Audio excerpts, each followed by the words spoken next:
Hello friends, मेरा नाम अभिषेक कुमार है। आपका स्वागत है मेरे इस यूट्यूब चैनल में, जिसमें हम पढ़ रहे हैं क्लास 10th की एनसीईआरटी मैथ्स। ठीक है, और हमारा चल रहा है चैप्टर 5 अरिथमेटिक प्रोग्रेशन। ठीक है,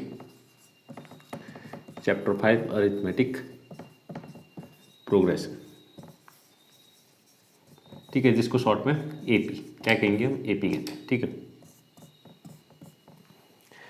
तो एपी का हमारा ठीक है एक्सरसाइज 5.1 तो कंप्लीट हो चुकी थी। ठीक है, ये हमारी 5.2 एक्सरसाइज चल रही थी। ठीक है, जिसका हमने 7 क्वेश्चन कंप्लीट कर लिए थे। ठीक है, आज हमारा कौन सा क्वेश्चन है, 8th क्वेश्चन। ठीक है, आज हमारा 8th क्वेश्चन है। ठीक है, अगर आपने पहले की वीडियो अगर नहीं देखी है तो आपको लिंक कहाँ मिल जाएगा, डिस्क्रिप्शन में मिल जाएगा, पहले उसको आप देखें। ठीक है, तो फिर आपको ये जो है एक्सरसाइज, ये आज की वीडियो अच्छे से समझ में आएगी। ठीक है, 8th क्वेश्चन में आते हैं। ठीक है, 8th क्वेश्चन कह रहा है an AP consist of 50 terms of which. ठीक है, अच्छा एक चीज़ मैं बता देता हूँ। ठीक है, इसमें एक फॉर्मूला हमारा यूज होगा पूरी एक्सरसाइज में, उसको मैं यहाँ लिख लेता हूँ।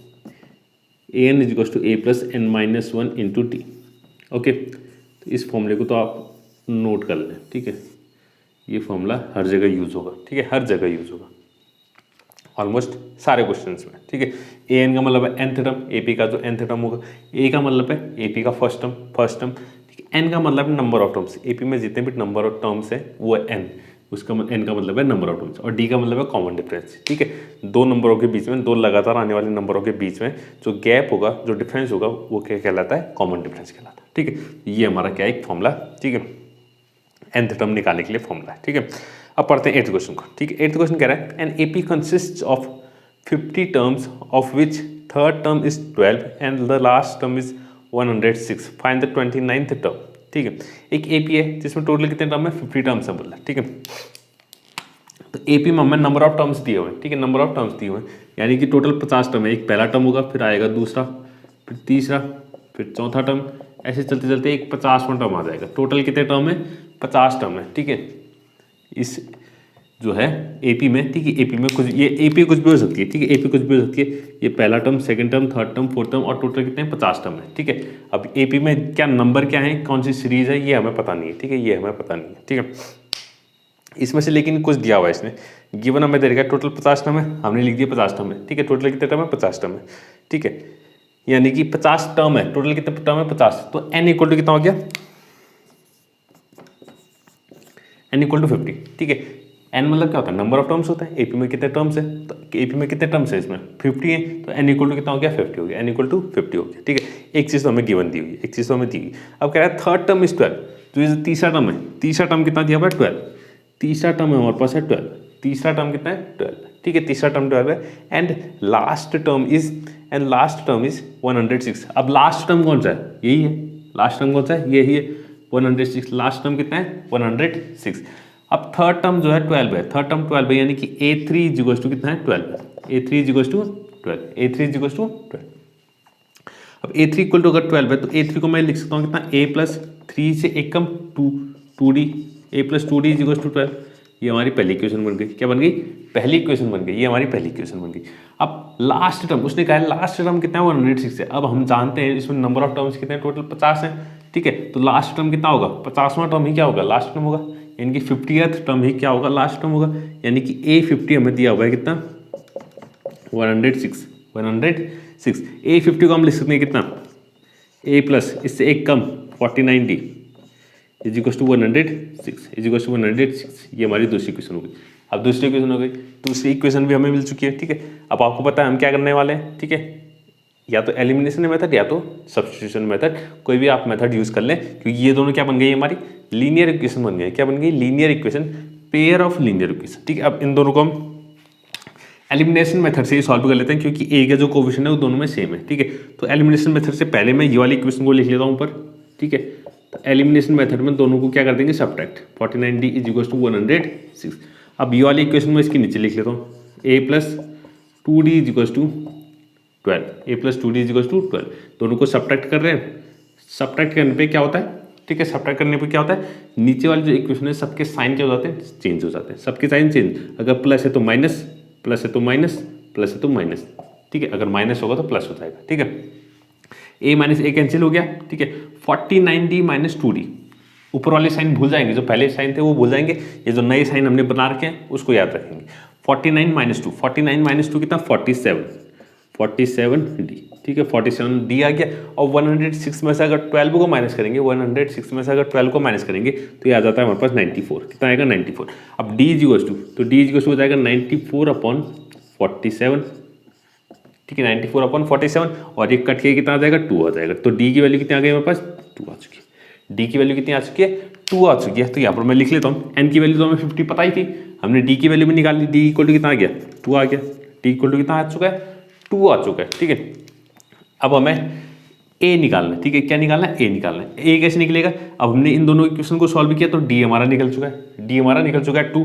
अब डी इक्वल टू 2 हम इन दोनों में से किसी भी एक इक्वेशन में डी इक्वल टू 2 रख देंगे, इन दोनों में से किसी भी एक इक्वेशन में हम डी की जगह पे क्या रख लेंगे 2 रख देंगे, तो हमारा ए जो है वो सॉल्व करने पर निकल आएगा, ठीक है। तो मैं एक काम करता हूँ, इक्वेशन 1 ये थोड़ी छोटी इक्वेशन है, तो इक्वेशन 1 में मैं डी की वैल्यू रख लेता हूँ, ठीक है, बाकी सब मैं इरेज कर देता हूँ, ठीक है। ये हमारी इक्वेशन 1 है, ठीक है, ये इक्वेशन 1 है। तो इक्वेशन 1 में मैं इस डी की जगह पे 2 रख लेता हूँ, डी की जगह पे 2, क्योंकि डी हमारा 2 आया हुआ है। तो ए प्लस 2 इंटू डी था, तो 2 इंटू 2 हो जाएगा इजिकल्स टू 12, तो ए प्लस 2 इंटू 2 यानी कि 4 इजिकल्स टू 12, तो ए इजिकल्स टू 4 उस तरफ गया तो 12 माइनस 4 यानी कि कितना आ गया 8। तो ए की वैल्यू कितने आ गई 8 आ गई, यानी कि ए भी मुझे मिल चुका है, ए इजिकल्स टू कितना आ गया 8, ए इजिकल्स टू कितना आ गया 8 आ गया, ए इजिकल्स टू कितना आ गया 8, ठीक है। और लास्ट टर्म ए 50th टर्म भी मुझे पता था, ठीक है, ये भी मुझे पता था, ठीक है। और हमें निकालना क्या है, इसने पूछा है फाइंड द 29th टर्म, ठीक है। तो 29th टर्म, ये पहला term, second term, third term, fourth term, ऐसे चलते चलते बीच में कहीं पर क्या आएगा एक 29th टर्म आएगा, ठीक है। बीच में यहाँ पर क्या आएगा एक 29 वाला टर्म भी आ जाएगा, तो 29 वाला टर्म मुझे निकालना है, ठीक है। 29th टर्म को मैं लिख सकता हूँ कैसे a29, क्या लिख सेंगे a29, तो a29 जो है किसके बराबर होगा a प्लस इससे एक कम 28d, a plus 28d, a plus 28d। a मुझे पता है अभी मैंने निकाला था 8, a हमारा 8 है, plus 28d, 28 into D, D कितना है 2 है, तो 28 इंटू 2 जाएगा, 28 इंटू 2। सबसे पहले मल्टीप्लाई करेंगे, तो आ जाएगा 8 प्लस 2 8 16, 2 2 4 8 5 56, और 56 प्लस 8 ये होता है हमारे पास 64। तो 29th टर्म जो होगा वो कितना होगा 64 होगा, कितना होगा 64, ठीक है। तो यहाँ पर लिख देंगे hence 29th term of the AP is 64, ठीक है। तो एपी का जो ए हमें एपी दी रखी है, ठीक है, इस एपी का जो 29th टर्म होगा वो कितना होगा 64 होगा, ठीक है 64 होगा। तो यहाँ पर 8th क्वेश्चन हमारा खत्म होता है, ठीक है। अब बात करते हैं अगले क्वेश्चन 9th क्वेश्चन की, ठीक है। अब बात करते हैं 9th क्वेश्चन की। 9th क्वेश्चन में कह रहा है if the third and 9th term of an AP are 4 and -8 respectively which term of this AP is 0, ठीक है। अब फिर से एक एपी दे रखी है, ठीक है, फिर से एक एपी हमें दी हुई है, एपी हमें दे रखी है, या ठीक है एपी नहीं दी हुई, एपी के कुछ टर्म्स हमें दे रखे हैं, एपी के कुछ टर्म्स दे रखे हैं। ये बोला if the third and 9th term of an AP, third and 9th term यानी कि A3 दिया हुआ है, थर्ड टर्म मतलब A3 और 9th टर्म यानी A9, A3 हमें दे रखा है, ठीक है, थर्ड टर्म हमें दे रखा है, third and 9th term of an AP are 4 and -8, 4 है और ये कितना है -8 है, ठीक है, 4 है एंड -8, ठीक है। इसके आगे मैं सॉल्व करता हूँ, A3 को मैं कितना लिख सकता हूँ a plus 2d is equal to 4, ठीक है। अब तो आपको ये सॉल्व करना आ गया होगा। A3 को कितना लिख सकते हैं a प्लस 2d लिख सकते हैं, और A9 को लिख सकते हैं a प्लस इससे एक कम 8d इज इक्वल टू -8। ये हमारी पहली इक्वेशन, ये हमारी दूसरी इक्वेशन, ठीक है, दोनों इक्वेशन हो गई, ठीक है। अब दोनों लीनियर इक्वेशन है तो ये पेयर ऑफ लीनियर इक्वेशन बन गया, 2 वेरिएबल्स a और d, इसमें 2 वेरिएबल है a और d, ठीक है। दोनों को एलिमिनेशन मेथड से सॉल्व करते हैं, तो एलिमिनेशन मेथड से सॉल्व करने के लिए हमें क्या करना पड़ेगा, दोनों को सब्ट्रैक्ट करना पड़ेगा। तो दोनों को सब्ट्रैक्ट कर लेते हैं, तो दोनों को मैं यहाँ लिख लेता हूँ a plus 2d is equal to 4, और नीचे लिख लेते हैं a plus 8d is equal to -8। दोनों को सब्ट्रैक्ट कर लिया, और सब्ट्रैक्ट करने पर क्या होता है, नीचे वाली इक्वेशन के साइन है वो चेंज हो जाते हैं, ठीक है। तो प्लस a है तो -a हो जाएगा, प्लस 8d है तो -8d हो जाएगा, -8 है तो +8 हो जाएगा, ठीक है, प्लस का माइनस हो जाएगा, माइनस का प्लस। तो a से a कैंसिल, ठीक है, 2 - 8, 2 में से 2 में से मुझे 8 को माइनस करना है। 2 में से अगर 8 को माइनस करेंगे तो -6 आ जाएगा, तो -6d हो गया। और 4 + 8, 4 में 8 को हमें ऐड करना है। ऊपर वाला साइन भूल जाएंगे, जो पुराने साइन थे वो भूल जाएंगे, माइनस जो था पहले वो हट जाएगा, ठीक है। अब हम जो नया साइन आया प्लस उसको याद रखेंगे। 4 + 8 कितना 12, तो d इक्वल्स टू आ गया 12/-6, तो ये इसको कट करके आ जाएगा -2। तो d की जो वैल्यू आ गई वो कितनी आ गई -2, d की वैल्यू कितनी आ गई -2। यहाँ पर लिख लेता हूँ मैं, d की वैल्यू कितनी आ गई -2। अब d की वैल्यू अगर -2 आ गई है तो इन दोनों में किसी में भी एक इक्वेशन में हम d की वैल्यू को रखेंगे, ठीक है, d की वैल्यू को रखेंगे तो हमें a भी मिल जाएगा, ठीक है। तो इसमें पहली इक्वेशन में ही रख लेते हैं, पहली इक्वेशन में ही हम d की वैल्यू रख लेते हैं, ठीक है। तो a + 2 इंटू डी की जगह पे मैंने रख लिया -2 = 4, ठीक है। तो a प्लस ये 2 इंटू -2 कितना हो जाएगा -4, कितना हो जाएगा -4 = 4। तो a ये 4 उस तरफ जाके +4 हो जाएगा, तो a आ गया 8। तो a की वैल्यू भी हमारी आ चुकी है, a की वैल्यू भी आ चुकी है, यानी a हो गया कितना 4, a कितना हो गया 4 हो चुका है, ठीक है। a हमारा 4 बन चुका है। अब बात करते हैं, ठीक है, d हमारा निकल चुका है, a हमारा निकल चुका है, ठीक है। अब हमें पूछा क्या है पहले वो देखते हैं, ठीक है। हमें पूछा है कि विच term of this AP is 0, ठीक है। एक AP देखिए, ठीक है, ये जो AP बनेगी इसकी पहला term, second term, third term, fourth term, fifth term, sixth, eighth, seventh, eighth, ऐसे करके ये AP चलती जाएगी, AP चलती जाएगी, ठीक है। अब ये टर्म्स हमें पता नहीं है कि क्या क्या है, ये टर्म्स हमें पता नहीं है कि क्या है, ठीक है। लेकिन बोल रहा है कहीं पर एक इसमें क्या आ जाएगा 0 आएगा, ठीक है, कहीं पर एक क्या आ जाएगा 0 आ जाएगा, ठीक है। इस AP में एक टर्म क्या हो जाएगा 0 हो जाएगा। तो ये बोला है 0 जो है वो कौन से नंबर पे आएगा, कौन सा टर्म होगा इस AP का जो 0 होगा, कौन सा टर्म होगा AP का 0 होगा। तो मैं मान लेता हूँ ये n वाला टर्म है, ठीक है। n वाला टर्म में क्या है ये 0 है, n वाला टर्म क्या है 0 है। अगर ये nth टर्म है 0 है तो ये कितना इसको कितना लिखेंगे an लिखेंगे, क्या लिखेंगे an, ठीक है। क्योंकि अगर ये पहला टर्म है तो इसको a1 लिखेंगे, दूसरा टर्म है तो इसको a2 लिखेंगे, तीसरा टर्म है तो इसको a3 लिखेंगे, और ये अगर n वाला टर्म है तो इसको लिखेंगे an, ठीक है, इसको लिखेंगे an। तो मैं an को मान लूंगा कितना 0, an इक्वल टू कितना मान लूंगा 0, an इक्वल टू 0 मानेंगे तो हम क्या निकालेंगे n निकालेंगे, क्या निकालेंगे n की वैल्यू निकालेंगे। अब n की वैल्यू निकालने के लिए कहाँ रखेंगे, इस फॉर्मूले में हम पुट कर देंगे, ठीक है, इस फॉर्मूले में हम पुट कर देंगे, ठीक है। तो an equal to a plus n minus 1 into D, an equal to a plus n minus 1 into D, n minus 1 into D. तो an, a और d ये सब हमें वैल्यू पता है, ठीक है, हमें सिर्फ n निकालना है, ठीक है। an की जगह मैंने रख दिया 0, n की जगह रख दिया 0, a की वैल्यू कितनी है 4, a की value 4 plus n minus 1, d की वैल्यू कितनी -2, t की जगह पे -2 रख दिया। 4 को उठा के इस तरफ ले आते हैं तो 4 इस तरफ आगे 0 -4 यानी कि -4 ही हो जाएगा, कितना हो जाएगा -4 हो जाएगा, और n माइनस 1 और ये हो जाएगा -2, ठीक है। अभी -2 मल्टीप्लाई में तो ये कहाँ जाएगा डिवाइड में आ जाएगा, और यहाँ बच जाएगा सिर्फ n-1 बचेगा, और ये हो जाएगा -4/-2, माइनस से माइनस कैंसिल, 2 से 4 कैंसिल, तो ये आ जाएगा 2। n-1 इक्वल टू आ गया कितना 2, n-1 इक्वल टू 2, तो n इक्वल टू ये -1 उस तरफ जाके +1 हो जाएगा, तो 2 + 1 = 3, n इक्वल टू आ गया हमारे पास 3, n इक्वल टू कितना आ गया 3, यानी कि ये जो है थर्ड टर्म है, कौन सा टर्म है थर्ड टर्म, यानी कि इस AP का थर्ड टर्म ही क्या होगा 0 हो जाएगा, इस AP का थर्ड टर्म क्या हो जाएगा 0 हो जाएगा, ठीक है। तो इस AP का कौन सा टर्म थर्ड टर्म ही 0 होगा, ठीक है। तो इसमें लास्ट, ठीक है, लास्ट में हम लिख देंगे, ठीक है। आप लिख लेना कि hence third term of this AP is 0, ठीक है, इज 0।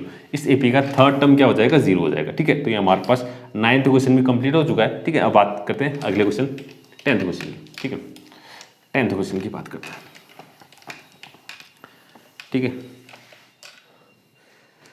10th क्वेश्चन में आते हैं, ठीक है। 10th क्वेश्चन में क्या कह रहा है जरा इसकी चर्चा करते हैं।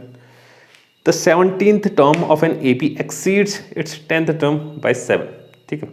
17th term of an AP exceeds मतलब होता है ज्यादा, ठीक है, उससे ज्यादा, किसी चीज से ज्यादा, ठीक है। AP exceeds its 10th term by 7, find the common difference, ठीक है। 17th टर्म जो है वो 10th टर्म से 7 ज्यादा है, ठीक है। पहले तो 17th टर्म को कैसे लिखेंगे, A17, 17th टर्म को कैसे लिखेंगे, A17। अब A17 जो है वो 10th टर्म यानी कि A10 से 7 ज़्यादा है।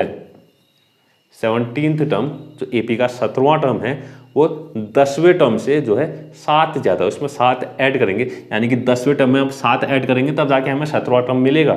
ठीक है, 17th टर्म कब मिलेगा, जब हम 10th टर्म में 7 ऐड करेंगे, यानी कि 17th टर्म जो है 10th टर्म से 7 ज़्यादा है, 7 ज़्यादा है। ठीक है, तो ये हमारा गिवन दिया हुआ है। ठीक है, अगर आप ये समझ चुके हैं, ठीक है, तो आपको ये क्वेश्चन बहुत आसान लगेगा। ठीक है, अगर आप ये बात समझ चुके हैं कि आखिर ये कहना क्या चाह रहा है, ठीक है, तो फिर ये कुछ भी नहीं है। ठीक है, बहुत आसान है। अब बस A17 को हम लिख सकते हैं कितना, A+16D, एक कम A+90 और +7 तो साथ में चलता ही है।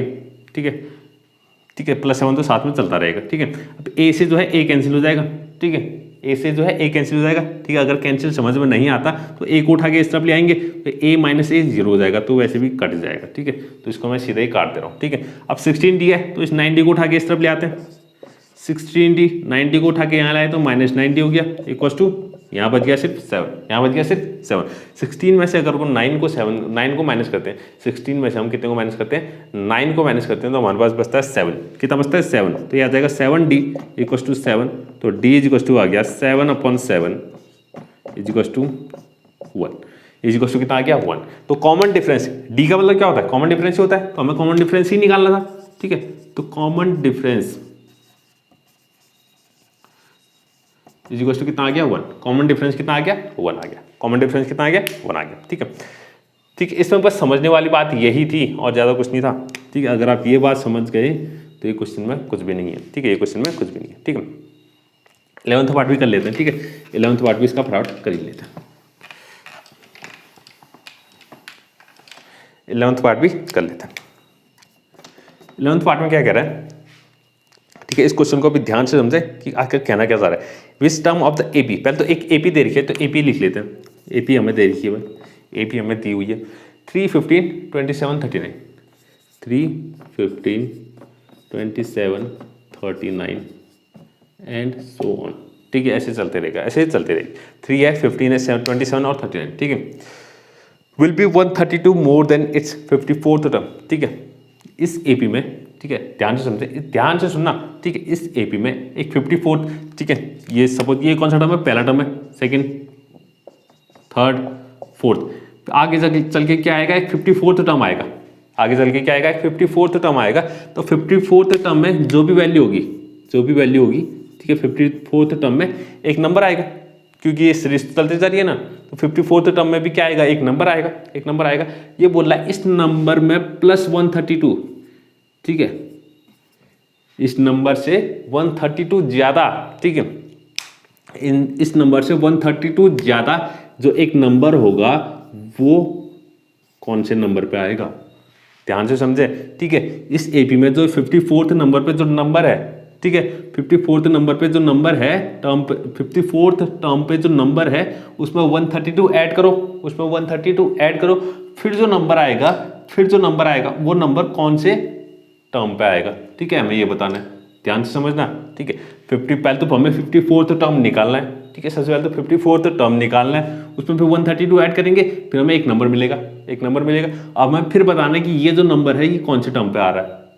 ठीक है, फिर हमें बताना है ये नंबर जो है कौन से टर्म पे आ रहा है। ठीक है, तो इसमें इतना चीज़ हमें निकालनी है। ठीक है, अगर ये आप ये क्वेश्चन समझ गए, ठीक है, तो ये भी आराम से हो जाएगा। ठीक है, इसमें कोई दिक्कत वाली बात नहीं, क्योंकि AP हमें दी हुई है, AP हमें दी हुई है।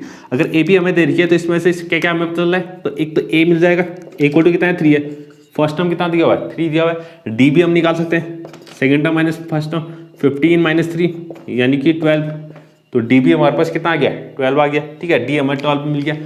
सबसे पहले हमें निकालना है 54th टर्म। क्या निकालना है, 54th टर्म। 54th टर्म कैसे निकलेगा, A54, 54th टर्म मतलब A54। A54 की वैल्यू कितनी होगी, A+, इससे एक कम 53D, 53D। तो A हमें पता है 3 है, A कितना है, 3 है, प्लस 53 × 12, 53 × 12, D हमारे पास 12 है, तो 3 प्लस 53 × 12, 12 3 × 36, ठीक है, कैरी 3, 12 5 × 60, तो 636 कितना आ गया 636, तो ये आ गया हमारे पास 639। तो 54th वैल्यू जो 54th टर्म है वो कितना आ रहा है 639 आ रहा है। कितना आ रहा है 639, कितना है 639। ठीक है, अब 639 आ चुका है। ठीक है, लेकिन हमें ये नंबर नहीं चाहिए, हमें इसमें क्या करना है 132 को ऐड करना है। इस नंबर से 132 ज्यादा जो नंबर है, ठीक है, इस नंबर से 132 ज्यादा, क्या बोल रहा है ये, which term of the AP will be 132 more than the 54th term। 54th term से 132 ज्यादा जो नंबर है वो कौन से टर्म पे आएगा। ठीक है, तो इसमें 132 हमें ऐड करना है, तो यहां पर लिखेंगे the number which is 132 more than 54th term is equal to. ठीक है, तो 54th टर्म से 132 ज्यादा जो नंबर है वो कैसे आएगा 639 में कितना ऐड कर देंगे 132 को ऐड कर देंगे, 132 को ऐड कर देंगे। तो इसको ऐड करते हैं 9 + 2 कितना 11, 9 + 2 11, 9 + 2 11 हो गया, 3 + 3 6 और 7 हो जाएगा कैरी 1। ठीक है, और 6 + 1 7, तो ये आ जाएगा 771। कितना आएगा 771, कितना आ रहा है 771। ठीक है, इतना ही आ रहा है ना 9 2 11। ठीक है, हाँ इतना ही आ रहा है। ठीक है, तो ये जो हमारा ये जो नंबर है, ठीक है, ये जो नंबर आया था ये कितना आ रहा है 771 आ रहा है। कितना आ रहा है 771 आ रहा है, 771 आ रहा है। तो ये जो n है इसको मैंने n माना हुआ है, ये किस नंबर पे आ रहा है n नंबर पे आ रहा है। जैसे ये 54th नंबर पे आ रहा था, इसको मैंने मान लिया n नंबर पे आ रहा है। क्या आ रहा है n नंबर पे आ रहा है। ठीक है, n नंबर पे आ रहा है तो इसको मैं मान लूंगा कितना an, क्या मान लूंगा an। ठीक है, तो an हमें मिल गया कितना 771 मुझे an मिल गया। क्या मिल गया an मिल गया। तो अब मुझे n निकालना है, क्या निकालना है n निकालना। अब n निकालना है कि an जो है वो किस नंबर पे आता है, जिसको मैंने an माना हुआ है ये किस नंबर पे आएगा। ये अब निकलेगा इस फॉर्मूले की मदद से। ठीक है, इस फॉर्मूले की मदद से। तो इसको सबसे पहले यहाँ लिख लेते हैं an = a + n - 1 × d। ठीक है, तो an की जगह पे लिख दिया मैंने 771। क्या लिख दिया 771, an की जगह पे लिख दिया 771 और a कितना है 3 है प्लस n - 1 ऐसा ही रहेगा और d कितना है 12 है, d कितना है 12 है। तो 3 को इस तरफ उठा के ले जाते हैं, तो 771 - 3, इसमें से 3 को माइनस करेंगे तो कितना आ जाएगा, ये आ जाएगा हमारे पास 768। ठीक है, 768 = n - 1 × 12। ठीक है, अब 12 कहाँ जाएगा डिवाइड में आ जाएगा, तो n - 1 यहाँ पर जाएगा, तो n - 1 = आ गया 768/12। ठीक है, तो ये 12 से कैंसिल होता है। ठीक है, 12 6 = 72, 12 6 = 72, 12 4 = 48, 12 4 = 48। तो n - 1 = 64 आ गया था, ये -1 उठा के उस तरफ भेजेंगे तो ये +1 बन जाएगा। तो 64 + 1 = होता है 65। ठीक है, तो n = आ गया हमारे पास 65। तो n की वैल्यू आ गई 65, यानी कि ये जो नंबर है जो हमारा क्या था 54th टर्म से 132 ज्यादा जो नंबर था ये कहाँ पर रखे, कौन से नंबर पे आएगा 65th नंबर पे आएगा। 65th टर्म होगा इस एपी का। ठीक है, तो ये हमारा 11th क्वेश्चन भी यहाँ पर कंप्लीट होता है। ठीक है, इसको आप ध्यान से समझें। ठीक है, ऐसे ही क्वेश्चन जो है एग्जाम में पूछे जाते हैं। ठीक है, तो ये हमारा कौन सा नंबर है 65th टर्म पे ये नंबर आएगा। ठीक है, अब इसके आगे हमारे पास, ठीक है, अब 12th क्वेश्चन। ठीक है, अगले क्वेश्चन अब हम अगली वीडियो में करेंगे। ठीक है, अगली वीडियो में करेंगे। ठीक है, आज के लिए बस इतना ही करते हैं। ठीक है, अगर आपको आज की वीडियो पसंद आई है तो प्लीज़ लाइक करें, सब्सक्राइब करें। Thank you.